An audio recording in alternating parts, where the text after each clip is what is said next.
अखेर तो दिवस येलो, ज्या क्षणाची आतुरता अहो मी काय तर कोणतोच चाकरमाने बघत नाही.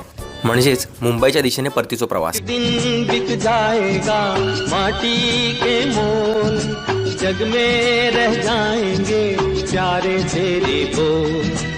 म्हणाल मित्रांका खुश करूक जामसंट्यासून बंगाली खजानी काजूचे घर आणलंय आणि मस्को पाव सुद्धा आणलंय.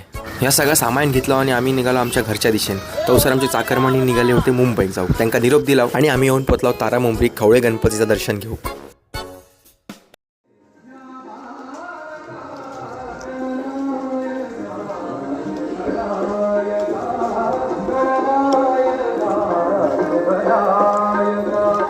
बुद्धि दे या